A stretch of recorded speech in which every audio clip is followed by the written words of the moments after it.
Hello everyone, welcome to StudyIQ. My name is Prashant Dhawan. So recently our Minister of External Affairs Sushma Swaraj ji made a suo motu statement in Rajya Sabha.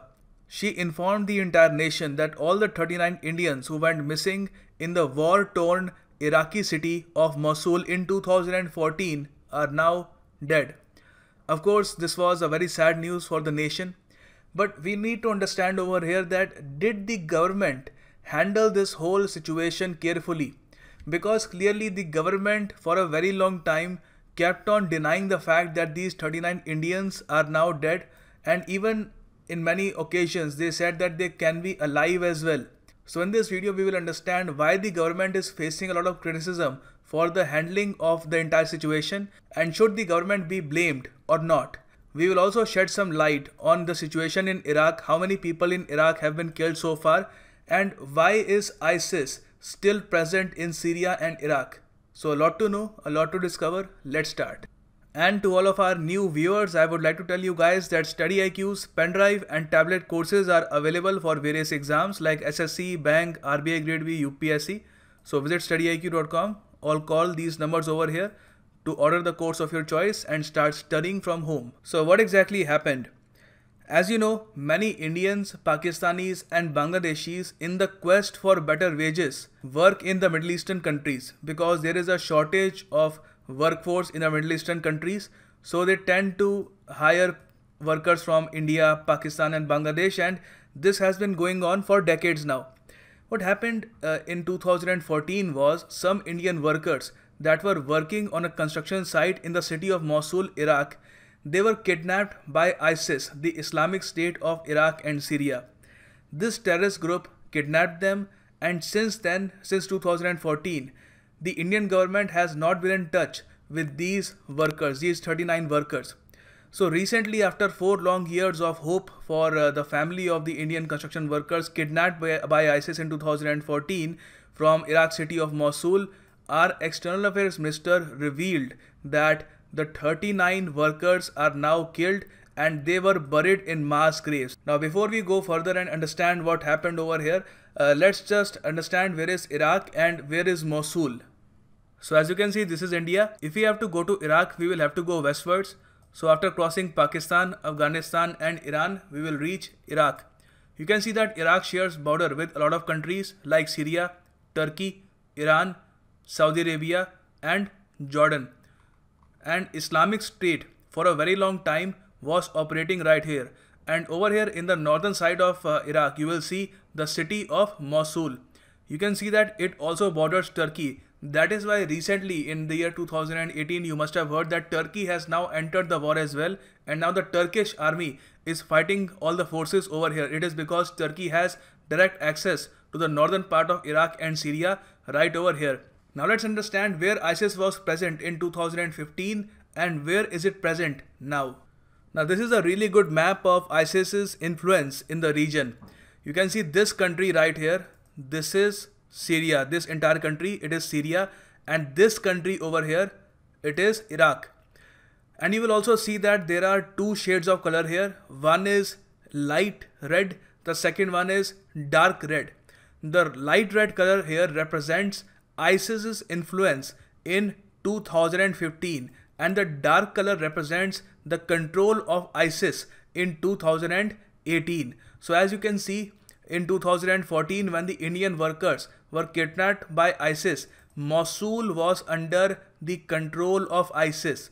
Baghdad, the capital of Iraq, wasn't. As you can see, the capital of Syria is Damascus right over here. So the capitals of both the countries were still far away from the influence of ISIS, and this is why I often think had they been working in Baghdad, the capital, they would have been a lot safer. Anyway, so they were working in Mosul, and in 2014 ISIS completely overtook this area. They killed a lot of people. There were reports of rapes as well. And now that in 2018, because of the joint effort of the Iraqi forces and Russia, I will have to mention Russia over here, Vladimir Putin took a very bold measure when he decided that he will attack ISIS, and he will even help the Iraqi forces eradicate ISIS in Mosul. So in 2018, ISIS was completely gone from Mosul. So when the Iraqi forces took over Mosul, they started to find out what exactly ISIS did when they were in control. Obviously, mass graves were found, a lot of people were killed by ISIS, and in one of the mass graves, the Indian workers were found. Initially, they were identified because of their way of dressing. A lot of bodies had turbans on their heads. A lot of Indian workers that died in Mosul, they were of Sikh religion, so they had turbans on their head, and the other Indian workers had certain way of dressing. So they sort of understood that these workers are Indians. And of course, recently the government confirmed that these dead bodies are of the Indian workers by doing DNA testing. So they tested the DNAs of the families of the workers in India, and then they took the DNA samples to Mosul. Then the Iraqi government made sure that the DNA samples matched, and that is how we now know that the 39 workers were killed in Mosul. Now I know most of you have a very curious mind, and when you saw that map of the influence of ISIS, you probably thought to yourself, how did this terrorist organization manage to cover such an entire region so easily? Well, in order to understand this, I would like to just shed some light on a very interesting interview of General Wesley Clark. He is a retired 4-star US Army general, and he was also the Supreme Allied Commander of NATO during the 1999 war on Yugoslavia. So in the famous 2007 interview, General Wesley Clark revealed that what happened in the US Defense Forces network before the attack on Iraq in 2003. So General Wesley Clark said that after 9/11, there were a lot of visits by him to the Pentagon, as they usually are. There are a lot of visits by US generals to Pentagon. So during one such visit, he met a certain general in the Joint Staff, and he told General Wesley Clark that the US higher-ups, the you can say the bureaucrats of the US establishment, the higher bureaucrats, they have decided to attack Iraq. Suddenly, General Wesley Clark was flabbergasted. He was actually quite confused as well, because he knew that Al-Qaeda had taken responsibility of the 9/11 attacks, and the US would probably find Al-Qaeda in Afghanistan or the northern regions of Pakistan. So why are they now attacking Iraq? At that time, the bureaucrat or the general that Wesley Clark was talking to, he said, I have no idea, but we are just going to attack Iraq. These are the words of a former US 4-star general. So after that meeting, General Wesley Clark met that Joint Staff general one more time. At that time, General Wesley Clark said that the general showed him a memo that described how the US is going to take out 7 countries in the coming years. Now this interview is of 2007, and he's telling us about what happened in 2002. So even in 2002, the US bureaucrats had some sort of a roadmap where they were going to take out 7 countries. They knew who they were going to attack. So the piece of paper that was shown to General Wesley Clark said that US will attack Syria, then Lebanon, then Libya, then Somalia, then Sudan, and finally finishing off at Iran. Of course, General Wesley Clark asked, but why are we going to attack all these countries? What is the rationale behind it? At that time, again, he wasn't really given any explanation, and even the US public was not given any proper explanation for going to war with Iraq. Only a vague explanation that the US government tried to present was that Saddam Hussein, the president of Iraq at that time, had acquired weapons of mass destruction. That is, he had acquired nuclear weapons and he could harm USA and Israel, so we must take him out before he becomes a larger threat to the Western countries. But even after taking out Saddam Hussein, they found out that Iraq never had weapons of mass destruction, and all the reports that the US had of Iraq having weapons of mass destruction, they were never foolproof. So clearly the US had been misled, the army generals had been misled, and a war was fought without any reason. So in 2003, US attacked Iraq, and at that time the dictator of that country, Saddam Hussein, was removed. Later on, he was put on trial and he was given death sentence. Before he was hanged, he said in the court that you people do not know what you have unleashed. He was probably talking about what would happen after his regime falls. Because Saddam Hussein knew that even though he was a cruel dictator, he kept Iraq in control. There were a lot of fringe elements in Iraq who were desperate to seek power, and that is what happened right after Saddam Hussein was removed. US didn't really have any answer to all the fringe groups that were rising in Iraq. Eventually they got support of other terror outfits, and soon ISIS was born. So we can say that ISIS or IS or ISIL or Daesh or whatever you like to call it, it's all the same. ISIS was pretty much born out of the US invasion of Iraq in 2003. Now the total population of Iraq is 37 million, and since the invasion of US to the birth of ISIS and now of course the decline of ISIS, we have seen more than 5 to 6 lakh people killed in Iraq. It has also resulted in millions of children becoming orphans, and perhaps hundred thousands of them roam around in the city of Iraq without any guardian. Now even though we have managed to find the bodies of the 39 Indian workers who were in Mosul, we still don't know a lot of things about the entire incident. We do not know when were these 39 Indians killed, in June 2014 or later. How were they killed?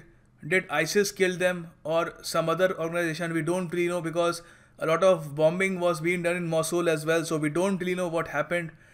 Now one question that arises is why India, the Indian government, is facing so much criticism from the opposition and the media. Well, primarily because there were 6 statements made by Center assuring people, the people of our country of course and the families of the victims, that the people in Mosul, the Indian workers, the 39 Indian workers are still alive. Some of the statements are in front of you. In 23rd of June 2014, Syed Akbaruddin, the then MEA official spokesperson, right now he is working in United Nations, he said that we have again received reconfirmation that Indian nationals in captivity remain unharmed. Alright, so that means they are probably alive. And then again in July 2014, the External Affairs Minister Sushma Swaraj ji in Lok Sabha said, I could say that we do not have direct contact with them, but I could say on the basis of some other sources, they are still alive. Then again in 4th August 2014, Sushma Swaraj ji in Parliament said, not one but many sources have told me, and I can say responsibly, that they are alive and doing well. And in 6th August 2014, Sushma Swaraj ji in Rajya Sabha said, I would like to say here with responsibility that they are alive and safe. We should not believe in rumors. So clearly we can see that the government kept on telling the entire country that the 39 workers were alive, whereas the government was not really aware. Now the question that arises is that since the government did not know what exactly is the situation of those 39 Indians, why didn't they say so? Why didn't they just say that we simply do not know, we are still searching for them? Why were the families of the victims given hope and now their hope is shattered? Now in between all of this, there is another question. Who is Harjit Masih, the man who claimed 39 Indians were shot dead by ISIS in Iraq? You see, upon his return, Masih had claimed that all the Indians were killed, of course, while he was speaking to the reporters outside the parliament. This is a photo of Harjit Masih. Now look, the group of 40 Indian workers, mostly from Punjab and some from Bangladesh, were taken hostage by ISIS when it overran Iraq's second largest city, Mosul, in 2014. Of those 40 Indians, only Masih had managed to escape and had claimed that he had to witness the massacre of the others, but the government rejected his claims. So according to Harjit Masih, all the people all the 39 Indians were killed in 2014 itself, but the government refused to believe him for a very long time. Now why they refused to believe him, we do not know. So the question right now in front of us is that if the government had the evidence of Harjit Masih, why didn't they believe him? And even if they thought that he was lying, then why wasn't the nation told about this theory that Harjit Masih is lying and he's just making this up? And again, a very important question is, why would Harjit Masih lie about witnessing the death of the 39 other Indian workers? How does that benefit him?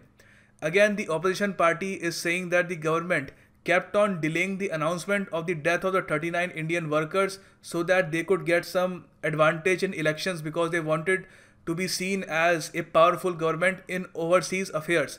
We don't really know what is the truth for the time being, but we certainly do know that the families of the 39 victims who died in Mosul are probably heartbroken right now, and the government could have avoided this. So this is the end of our video. This video is available in Hindi language as well. This video is especially for Anglophiles. Hope you like this video, and like it, share it, and subscribe to our channel if you already haven't. Thanks for listening till the end if you did, and God bless you all.